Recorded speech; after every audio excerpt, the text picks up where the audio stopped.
Citizen tax நேயர்களுக்கு வணக்கம். இன்றைய நேர்காணலில் நம்மோடு இணைந்திருப்பவர் ஊடகவியலாளர் திரு ஜீவ சகாப்தன் அவர்கள். வணக்கம். வணக்கம். இப்போ சமீபத்தில் பட்டியலினத்திற்கான உள் இடஒதுக்கீடு செல்லும்னு சொல்லி நீதிமன்றம் தீர்ப்பு கொடுத்தாங்க. இதில் இந்த கிரெடிட்டை கலைஞர் தான் இதுக்கு காரணம்னு சொல்லி ஒரு சாரர் சொல்கிறாங்க, கலைஞர் இதுக்கு காரணம் இல்லைன்னு சொல்லி ஒரு சிலர் சொல்கிறாங்க. இதோட வரலாறு என்ன?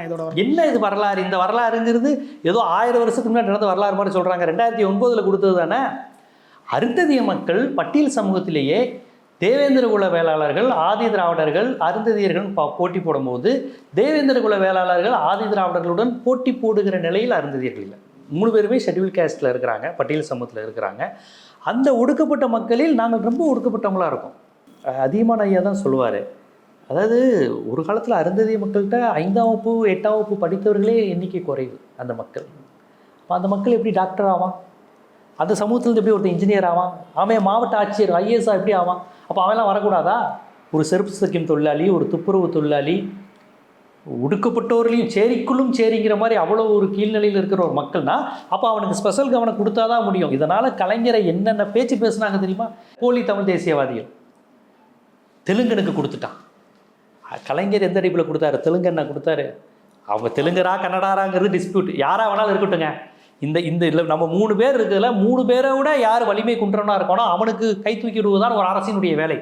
அந்த அடிப்படையில் தேவேந்திரர்களும் ஆதி திராவிடர்களும் இவங்க கருத்துப்படி, இந்த தமிழ் தேசியவாதிகள் கருத்துப்படி அவர் தமிழை, இவர் தெலுங்கு, அருந்ததியர்கள் தெலுங்கு, கலைஞர் தெலுங்குகள் கொடுப்பாங்க. ஏன்னா திராவிடம்னாலே தெலுங்கு தான், தமிழர்களுக்கு எதிரி தான். இந்த மாதிரிலாம் நிறைய பேர் உளறிக்கிட்டு இருக்கிறாங்கல்ல, அப்படிலாம் சொன்னாங்க. கலைஞருக்கு தெரியும் நம்ம இப்படி கொடுத்தா இந்த மாதிரிலாம் அவங்க உளருவாங்க. ஆனால் அதை பற்றி கண்டுக்கலையே. அருந்ததிய மக்கள் அவர் சாதியின் அடிப்படையில் ஒடுக்கப்பட்டவங்க தான் கொடுத்தாரு ஒழிய மொழியின் அடிப்படையில் இவங்க தெலுங்கர்கள், அவங்க கன்னடர்கள், இவங்க தமிழர்கள்லாம் பார்க்கல. எடப்பாடி பழனிசாமியை சந்தித்து நன்றி சொல்கிறாங்க. எடப்பாடி பழனிசாமி அவர்களுக்கு ஒரு வரலாறை நான் சொல்லிக்கிறேன், இது அவரால் மறுக்கவே முடியாது. 3% வாங்கக்கூடாது, இவங்களுக்கு 6% நான் எங்கள் அம்மா ஆட்சிக்கு வந்தோன்னு தருவோன்னு சொன்னவங்க அந்த அதிமுக தான். இந்த 3% எல்லாம் வாங்காதீங்க, நாங்கள் ஒரேடியாக 6% வாங்கி தரோன்னு சொன்னவங்க அவங்க தான். ஏன்னா அருந்ததியர்கள் கணிசமாக அதிமுகவுக்கு வாக்களிக்கக்கூடியவர்கள். கலைஞர் கொடுத்த உடனே அவங்களுக்கு பயம் வந்துருச்சு, ஆகா நம்மளுடைய ஓட் பேங்கில் கலைஞரை கை வைக்கிறாரோன்னு பயந்துக்கிட்டு இந்த மாதிரிலாம் அவங்க சொன்னாங்க. 3% கொடுத்ததுக்கு அதிமுக எடுத்த முயற்சி என்னன்னு மட்டும் சொல்லுங்க பார்ப்போம். ஆதித்தமிழர் பேரவை அதிகமாக இருக்கிறார், அவர்கிட்ட கேட்டிங்கன்னா கலைஞர் என்னென்ன செஞ்சாருன்னு தெரியும். விடுதலை சிறுத்தைகள் தலைவர் திருமாவளவன் அவர்கள் கலைஞருக்கு அம்பேத்கர் விருது கொடுத்தாரு. எதுக்காக கொடுத்தாரு? அருந்ததியர்களுக்கான உள்ளீடு ஒதுக்கீடு கொடுத்ததுனால தான் அவர் கொடுத்தார். அதனால் இது கொடுப்பதனால் ஆதி திராவிடர்களை பயித்துக் கொள்ளணும், தேவேந்திர குல வேளாளரை பயித்துக் கொள்ளணும், இந்த மாதிரி தமிழ் தேசியவாதிகள் தெலுங்கு ஜாதி கொடுத்துட்டாங்கன்னு இது எல்லா விமர்சனங்களையும் தாண்டி ஒரு ஒடுக்கப்பட்ட சாதிக்கு செய்வது தான் என் பொது வாழ்க்கையின் இலக்கு என்றுன்னு சொன்னார். அது மட்டும் இல்லை, அந்த அருந்ததிய மக்களுக்கான 3 விழுக்காடு கொடுத்த நன்றி ஒழிப்பில் இதுவே எனது கடைசி தேர்தலாக இருக்கலாம்னு ஒரு மாதிரி உருக்குமாலாம் பேசினார். சொன்னார், தலையில் தூக்கி வைத்து ஆடுகிறேன்னுலாம் பேசியிருந்தார். ஆமாம். இப்போ அப்படிப்பட்ட கலைஞர் அவர்களை தான் அன்னைக்கு சீமான் அவர்கள் சென்னையில் நடந்த ஒரு கூட்டத்தில் பேசுகிறாரு, ஒரு பாடல் பாடி விமர்சிக்கிறாரு. அந்த பாடலில் கூட ஒரு நேர்மை இல்லைன்னு நான் பதிவு செய்கிறேன். அந்த பாடல் கலைஞரை பற்றி ஐயா நாவூர் கணிப்பா கள்ளக்குடி கொண்ட கருணாநிதி வாழ்க, அதை ஒரு கலைஞரை புகழ் பாடுவதற்காக எழுதிய ஒரு பாடல். கழக உடன்பிறப்புகள் அவங்க தொண்டர்கள் உற்சாகப்படுத்துறதுக்காக வர பாடல். அந்த பாடலை எடுத்து அதே டோனில், அப்போ உங்களால் புது டோன் உருவாக்க முடியல, அப்போ கூட கலைஞரை பாராட்டுவதற்காக உருவாக்கின ஒரு டோனை வச்சு நீங்கள் பாடிக்கிட்டு இருக்கீங்க. இதெல்லாம் எடுபடுமாங்க? ஏங்க நேருவை பார்த்துட்டாருங்க, ராஜாஜியை பார்த்துட்டாருங்க, இந்திரா காந்தியை பார்த்துட்டாருங்க, ராஜீவ்காந்தியை பார்த்துட்டாருங்க, சரண் சிங்கை பார்த்துட்டாருங்க, மொராஜி தேசாயை பார்த்தாருங்க, ராஜீவ்காந்தியை பார்த்துட்டாருங்க. எத்தனை பேரை பார்த்துட்டாரு? எத்தனை சனாதனவாதிகள், எத்தனை டெல்லி ஆதிக்கவாதிகள், எத்தனை இந்தி விரும்பிகள், எத்தனை சமஸ்கிருத பிரியர்கள், உங்கள் சத்தியமூர்த்தி ஐயர்லேருந்து எத்தனை பேரை பார்த்துட்டு வந்திருக்காரு? அவ்வளோ பேரை பார்த்துட்டு முடிஞ்சு இன்றைக்கி ஒரு மிகப்பெரிய ஒரு சரித்திரமாக இருக்கிறார். அவர் இறந்து போனதுக்கப்புறம் தான் கலைஞரோட பெருமைலாம் பலருக்கு தெரிஞ்சு, இருக்கும்போது ரொம்ப திட்டோமே அப்படின்னு. அதனால் இப்போ அப்படி ஒரு தலைவருக்கு இருக்குமா? எழுத்தால், பேச்சால், இலக்கியத்தால், நிர்வாக திறமையால், பகுத்தறிவு திறத்தில், இப்படின்னு எல்லா தளத்துலையும் அவரை மாதிரி உண்டு மாதிரி இன்றைக்கி ஆச்சரியப்படுறான். இப்படி இத்தனை தளத்தை பார்த்தவர், இத்தனை எதிரிகளை பார்த்தவரை நீங்கள் இந்த ஒரு சிங்கிள் இந்த பாட்டு போட்டவுடனே அப்படி இளைஞர்கள் மாறிடுவாங்களா? இப்போ ஒரு விமர்சனம் வச்சுட்டு இருக்காங்க, எதிர்கட்சிகள்லாம் பிரிந்து இருக்காங்க, அவங்க எல்லாரும் ஒத்துமை இல்லாமல் இருக்காங்க, அதனால தான் திமுக தொடர்ந்து வெற்றி பெற்றுகிட்டே இருக்கு, அவங்கெல்லாம் ஒருங்கிணைந்து ஒன்றா வந்துட்டாங்கன்னா திமுகவோட வெற்றி பாதிக்கப்படும் சொல்கிறாங்க.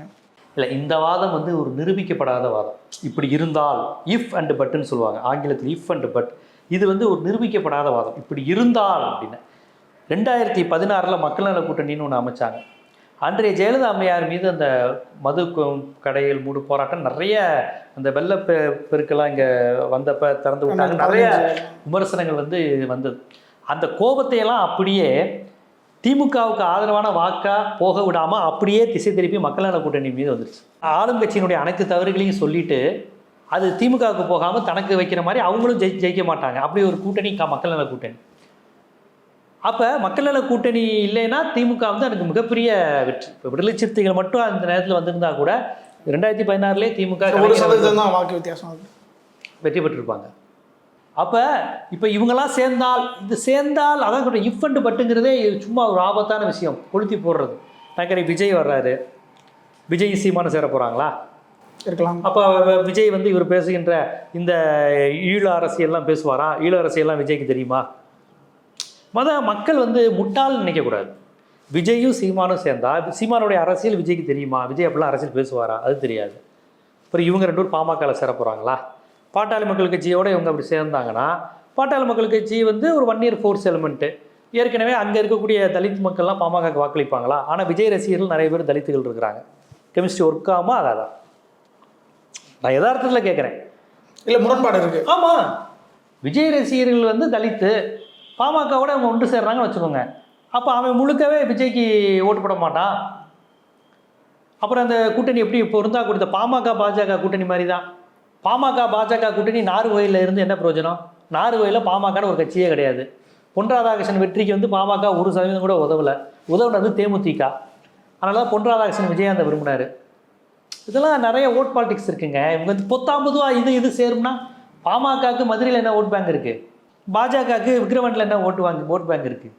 இவங்க பாமகவும் பாஜகவும் விஜயும் சீமானும் சேர்ந்து எந்த தொகுதியில் ஜெல்லாகும் அதை சொல்லுங்கள் நீங்கள் முதல்ல. இப்போ திமுகவும் காங்கிரஸ் இருந்துச்சுன்னா கடைமடை பகுதி முழுக்க திமுக காங்கிரஸ் எல்லாமே செல்வாக்கான தொகுதி. இடதுசாரிகளும் நாகப்பட்டினம் இதெல்லாம் செல்வாக்கான தொகுதி.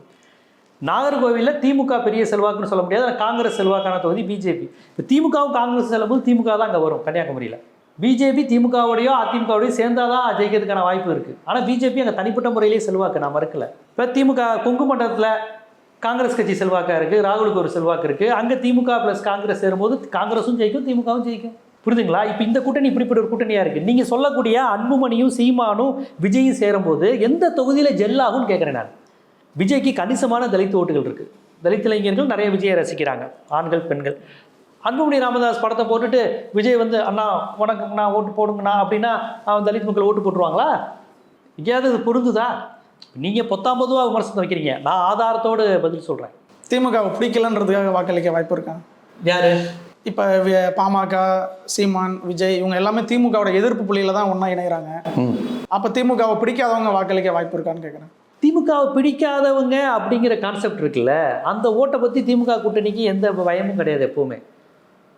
தமிழ்நாட்டில் உங்களுக்கு வந்து காமராஜருடைய ஸ்தாபன காங்கிரஸ், ராஜாஜியுடைய சுதந்திரா கட்சி, இந்த மாதிரி கட்சிகள் பலமாக இருந்த தொகுதியில் இருக்குது. சிவகங்கை, காரைக்குடி, தளி, கிருஷ்ணகிரி, குடியாத்தம், கோவை, இந்த மாதிரி பகுதிகள் இருக்குது பாருங்கள், நாகர்கோவில். இந்த மாதிரி பகுதிகள்லாம் காமராஜருடைய ஸ்தாபன காங்கிரஸ், ராஜாஜியோடைய சுதந்திரா கட்சி, இந்த மாதிரி பகுதிகள் செல்வாக்காக இருந்த தொகுதி, இடதுசாரிகள் செல்வாக்காக இருந்த பகுதி, தளி, கிருஷ்ணகிரி, இதெல்லாம். இங்கெல்லாம் எப்போவுமே மாநில கட்சிகளின் மீது ஒரு வெறுப்பு இருக்கும் இவங்களுக்குலாம். இவங்களாம் அந்த தேசிய கட்சிகள் பேசுகிறவங்க, ராஜாஜியோட முதலாளித்துவம் பேசுகிறவங்க, கொஞ்சம் சாதியவாதம் பேசுகிறவங்க, புரியுதுங்களா? இவங்க எல்லாருக்குமே வந்து திராவிட கட்சிகள் மீது வெறுப்பு இருக்கும். திராவிட கட்சிகள் மீது வெறுப்பு உள்ளவங்களுக்குலாம் எம்ஜிஆர் மீது கோவம் வராது, ஜெயலலிதா மீது கோவம் வராது, கலைஞர் மீது தான் கோவம் வரும். ஏன்னா அவர் தான் திராவிட இயக்க அடையாளம்னு அவங்களுக்கு தெரியுது. ஸோ இந்த நான் சொன்ன தொகுதிகளில் இந்த கட்சிக்கு ஓட்டு போட்டால் அந்த பாரம்பரியம் கொஞ்சம் இருக்குது. அது என்றைக்குமே திமுக எதிர்ப்பு, திராவிட எதிர்ப்பு, மாநில கட்சிகளுக்கு எதிரான பாரம்பரியம் உண்டு. ஸோ இவங்க இந்த அணி சேர்றவங்கலாம் ஓட்டு போடுறதுனால அது புதுசாக ஒன்றும் பெரிய பாதிப்பை ஏற்படுத்தாது. அண்ணாமலை அவர்கள் மாற்றப்பட வாய்ப்பு இருக்குங்களா? இப்போ பாஜக மாநில தலைவராக அண்ணாமலை இருக்காரு, அவர் மாற்றப்படலாம் அப்படின்ற ஒரு தொடர்ச்சியாக சொல்கிறாங்க. அண்ணாமலைக்கு பாஜக கட்சிக்குள்ளே, தமிழ்நாட்டு பாஜக கட்சிக்குள்ளே கடும் எதிர்ப்பு இருக்குது. நயினா நாகேந்திரனாக இருக்கட்டும், வானதி சீனிவாசனாக இருக்கட்டும், எச் ராஜாவாக இருக்கட்டும், இலகணேசனாக இருக்கட்டும், சிபிஆர், பொன்னார், யாருமே எனக்கு தெரிஞ்சு அவருக்கு விரும்புகிற மாதிரி தெரியல. பாரம்பரியமான பாஜகவில் யாருமே அண்ணாமலை பக்கம் நிற்கலை. அவர் பக்கம் நிற்கிறதுலாம் அமர் பிரசாத் ரெட்டி நிற்கிறாரு, கரு நாகராஜன் நிற்கிறார். நீங்கள் நல்லா கவனிச்சு பாருங்கள். அவர் கூட வர்றது அவங்க 2 பேர் தான். கோயம்புத்தூர் போனால் வானதி சீனிவாசன் பக்கத்தில் நிற்பாங்க எலெக்ஷனுக்காண்டி, அவ்வளோதான். மற்றபடி வந்து கட்சிக்குள்ளே அவருக்கு பெரிய ஆதரவு இருக்கிற மாதிரி தெரியல. ஆனால் டெல்லி மேலிடம் அண்ணாமலையை தான் விரும்பி, அவங்க அண்ணாமலை தான் நமக்கு வேணுங்கிறாங்க. ஒரு எந்த கருத்தியலும் இல்லாமல் எதிரிகளினுடைய பிம்பத்தை சிதைவு செய்வது.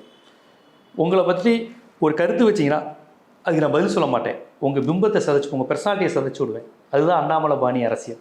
அதை பிஜேபி விரும்புது. ஸோ அண்ணாமலை மாதிரியே ஒரு அடுத்தவர்களை ஒரு பிம்ப சிதைவு செய்வது, ரொம்ப அநாகரிகமாக அவங்கள காலி செய்வது, வீடியோ இந்த மாதிரி விஷயங்கள். இந்த மாதிரி ஒரு நபர் இன்னொருத்தர் கிடைப்பாரா அப்படின்னு அவங்க பார்க்குறாங்க. அதனால் அண்ணாமலை மாதிரி இன்னொருத்தர் கிடைப்பாரான்னு அவங்க ட்ரை பண்ணுவாங்க. அது யாருன்னு தெரியல. ஆனால் இப்போ இருக்க ரேஸில் இருக்க தலைவர்கள் யாருமே அண்ணாமலை லெவலுக்கு இறங்கி, வடிவில் ஒரு படத்தில் சொல்லுவாப்பில், நான் இறங்கி தூர் வாரினேன்னா அப்படிங்குவார். அந்த அளவுக்கு அரசியல் அவங்க விரும்புகிற அரசியலை செய்யக்கூடியவர்களான்னு கேட்டால் தெரியல. அதனால் அண்ணாமலை இடத்தை நிரப்புவது யார் அப்படிங்கிறது பாஜகவில் வந்து ஒரு $1 பில்லியன் கொஸ்டின் தான். ஏன்னா அவங்க எதிர்பார்க்குற குவாலிட்டிஸ் எல்லாமே அண்ணாமலைகிட்ட மட்டும்தான் இருக்குது. நேரம் ஒதுக்கி பல்வேறு கருத்துக்களை பகிர்ந்து கொண்டதற்கு நன்றி சார்.